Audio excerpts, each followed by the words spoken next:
Hey there! This is my first look at No Rest for the Wicked, which is a third-person isometric action Souls-like, I guess you'd describe it. This has been made by Moon Studios, who are the developers of Ori and the Blind Forest, which is just an absolutely gorgeous game that I did not play enough of. I've never done this kind of first impressions video before, so I'd appreciate if you let me know your thoughts about me doing more of this style in the future. Just leave a comment below if you've got some time. I should stress this is not a review, it's literally just my thoughts after messing around in the game for an hour or two. From what I've gathered from the cutscenes and the intro sequences, the story of No Rest is about a kingdom in the middle of a disease outbreak. For the moment, it appears to be contained on one island, but the rulers are wondering how long before it may spread to the mainland. This pestilence is cruel, and somehow twists the flesh of its victims into grotesque, unnatural, bloodthirsty creatures that cause carnage and devastation. It's inferred in the opening cinematic that the king mostly just wants it to go away, and orders his Inquisition to pretty much burn everything on the island to ash. With God's hands, we will reach into every corner of the island and bring it like a newborn babe, screaming into the light. We play as a Serim, some kind of holy warrior I think, who's been dispatched separately to the island by an unknown party to see what help we can be. So the first thing I noticed after booting No Rest was the music. The choral mix with the backing orchestra and the rise and fall of the score, it's really my thing.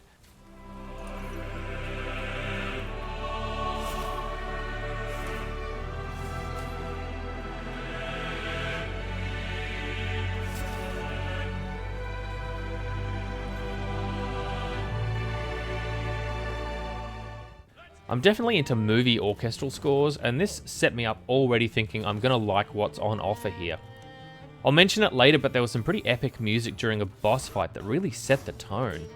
Sticking to the audio for the moment, I'm impressed with the voice acting in the opening hours of the game. There's a lot of different accents giving the conversations a nice texture, and the performances feel pretty good. Dasha families, always one meal away from starving, and a bunch of runes that mean nothing. I felt the opening sequence on the boat had some really strong performances. Of course, I'm not too far in. Visually, the world is nothing short of gobsmackingly beautiful. It's odd to say because the colours of the world are so muted. The greens of the plants and the greys of the dirt roads are not as different as they should be, but it's still somehow gorgeous. I think what makes it so aesthetically pleasing is the style and the lighting. Almost like a graphic novel at times, but also it has an echo of the paintbrush. In some sequences it feels like I could wet my finger, reach out and smudge the paint on the screen. The other heavy lifter in the visual category is the lighting. It's incredible. Look at some of these sequences.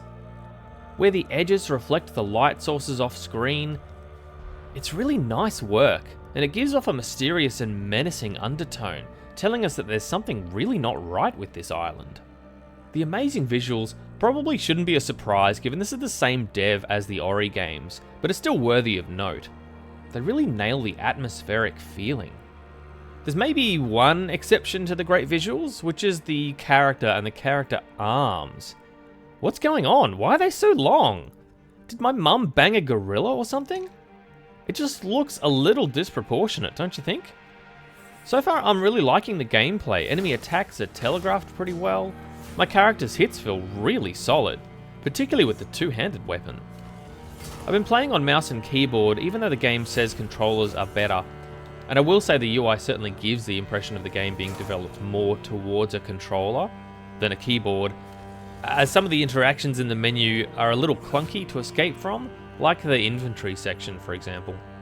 The direction of attack is governed by where my mouse is in relation to my character, so it's better if my mouse is clicking directly on an enemy so I know I'm attacking the right way. The direction my character faces seems less important in the equation, and that took some getting used to. Time will tell whether this becomes more natural or just starts to irritate me. The combat and the world is pretty Souls-like. Each combat encounter has some difficulty attached to it, but the difficulty's been tempered a little in No Rest. From what I've played so far, you can collect plants and meats, and cook meals that provide health regeneration. You can carry these through your adventure and chow down mid-combat if you want. The game doesn't quite let you smash down meal after meal, but it's fairly forgiving in its lockout window. The other thing to note is that on death you revive at a whisper, which is like a Dark Souls campfire or like a Jedi meditation spot in Jedi Fallen Order. The difference here is that enemies don't respawn once you do, so you can track directly back to the previous enemy and try again. I've managed to make my way to the first town, Sacrament, and just before getting there is a boss encounter, which is a pretty good fight. As I said before, the music gears up and just egged me on. I was rolling and stabbing and having a great time.